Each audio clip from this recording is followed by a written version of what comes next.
श्री कृष्ण ने इतनी लीलाएं की हैं कि उसको हम सब जानते हैं। श्री कृष्ण ने बुद्धि और युक्ति से बड़े बड़े राजाओं को परास्त किया है। आज हम जानेंगे ऐसे राजा की कथा जिसका संहार श्री कृष्ण ने मुचुकुंद के द्वारा किस प्रकार करवाया। एक बार जब श्री कृष्ण नगर से बाहर आए तो काल यवन ने प्रथम बार श्री कृष्ण के दर्शन किए, जो पीत वस्त्रधारी तथा असाधारण रूप से सुंदर थे।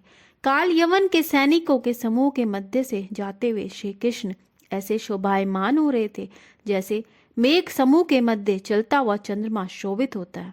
काल यवन ने चतुर्भुज सदृढ़ शरीर तथा नवविकसित कमल दल के समान लोचन वाले विष्णु रूप श्री कृष्ण के दर्शन किए। काल यवन श्री कृष्ण से युद्ध करने आया था, फिर भी वह इतना सिद्धांतवादी था कि उसने भी कोई शस्त्र नहीं लिया। उसने श्री कृष्ण से द्वंद्व युद्ध करने का निश्चय किया। इस प्रकार वह श्री कृष्ण से युद्ध करके उन्हें बंदी बनाने के लिए तत्पर हो गया, किंतु श्री कृष्ण काल यवन की ओर दृष्टिपात किए बिना आगे बढ़ते गए और काल यवन उन्हें बंदी बनाने की इच्छा से उनका अनुगमन करने लगा, किंतु तीव्र गति से दौड़ने पर भी वह श्री कृष्ण को पकड़ न सका। वह श्री कृष्ण को पकड़ना चाहता था, किंतु ऐसा करने में असमर्थ होकर वह पीछे पीछे जा रहा था। काल यवन अत्यंत तीव्र गति से दौड़ना प्रारंभ कर दिया और वह सोच रहा था, अब मैं समीप आ गया हूँ, अब मैं उन्हें पकड़ लूंगा, किंतु वह उन्हें पकड़ न सका। श्री कृष्ण उसे दूर ले गए और एक गुफा में प्रविष्ट हो गए। काल यवन ने सोचा श्री कृष्ण उससे युद्ध करने से बचने के लिए गुफा में आश्रय ले रहे हैं। वह इन शब्दों से कृष्ण की भर्त्सना करने लगा। अरे कृष्ण, मैंने तो सुना था कि तुम यदुवंश में जन्मे एक महान शूर वीर हो, किंतु मैं देखता हूँ कि तुम एक कायर की भांति युद्ध से मुख मोड़कर भाग रहे हो। तीव्रता से दौड़ते हुए काल यवन श्री कृष्ण का अनुगमन कर रहा था, किंतु तब भी वह उन्हें नहीं पकड़ सका, क्योंकि वह पापी जीवन के समस्त दोषों से मुक्त नहीं था। जब श्री कृष्ण ने गिरी कंदरा में प्रवेश किया, तब काल यवन विभिन्न कठोर शब्दों से भर्त्सना करते हुए अनुगमन करता रहा। श्री कृष्ण अचानक असुर की दृष्टि से ओझल हो गए, किंतु काल यवन उनका अनुगमन करता गया और वह गुफा में प्रविष्ट हो गया।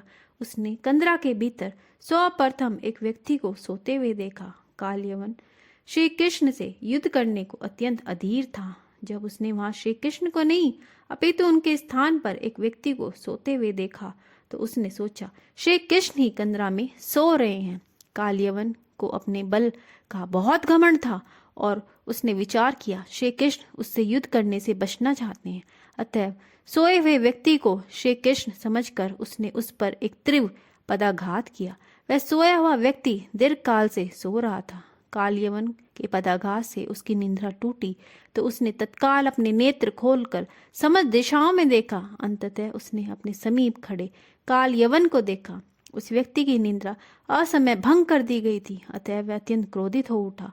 जब उसने क्रुद्ध भाव से काल यवन पर दृष्टिपात किया तो उसके नेत्रों से अग्नि की ज्वाला निकलने लगी।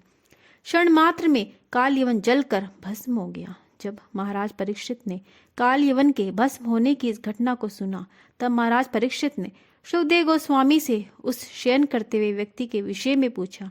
श्री सुखदेव जी ने बताया, प्रिय राजन, उस पुरुष का जन्म राजा इक्ष्वाकु के महान परिवार में हुआ।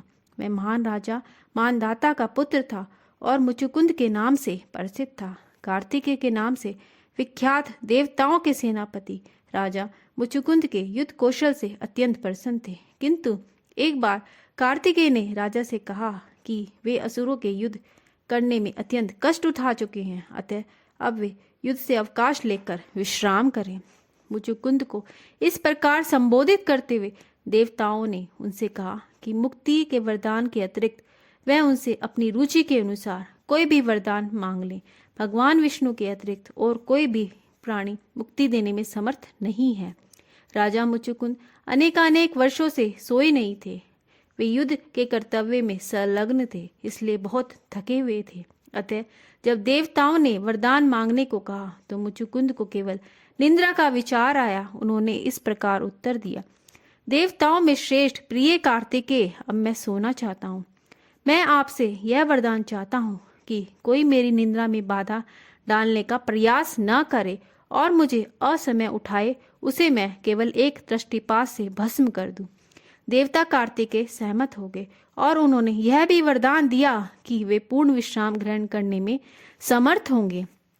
कार्तिकेय के वरदान की शक्ति से मुचुकुंद द्वारा काल यवन पर दृष्टिपात मात्र से भस्म हो गया। जब यह घटना पूरी हुई, कृष्ण मुचुकुंद के सम्मुख आए। वास्तव में श्री कृष्ण ने मुचुकुंद को उसकी तपस्या से मुक्ति देने के लिए गुफा में प्रवेश किया था, किंतु श्री कृष्ण उनके समक्ष पहले नहीं आए। उन्होंने ऐसा प्रबंध किया कि पहले काल यवन मुचुकुंद के समक्ष आए। श्री कृष्ण गुफा में सोते हुए मुचुकुंद का उद्धार करना चाहते थे। जब भगवान श्री कृष्ण ने मुचुकुंद को उनसे कोई भी वर मांगने का आदेश दिया, तब राजा अत्यंत हर्षित हो गए। उन्होंने तत्काल गर्ग मुनि की भविष्यवाणी स्मरण हो आई। गर्ग मुनि ने दीर्घकाल में भविष्यवाणी की थी कि व्यवस्थित मनु के 28वें मनवंतर में भगवान श्री कृष्ण इस पृथ्वी पर प्रकट होंगे। जैसे ही उन्हें यह भविष्यवाणी स्मरण हुई, उन्हें समझ में आने लगा कि भगवान कृष्ण के रूप में स्वयं पुरुषोत्तम नारायण उनके समक्ष उपस्थित हैं। वे तत्काल भगवान के पद कमलों पर गिर पड़े। तदंतर भगवान ने राजा मुचुकुंद को आश्वासन दिलाया, अगले जन्म में तुम श्रेष्ठ वैष्णव के रूप में जन्म लोगे। अतः यहाँ यह भी कहा जा सकता है कि जिन पर भगवान का विशेष अनुग्रह होता है, वे पूर्ण रूप से श्री कृष्ण के भक्त बन सकते हैं। हरे कृष्णा।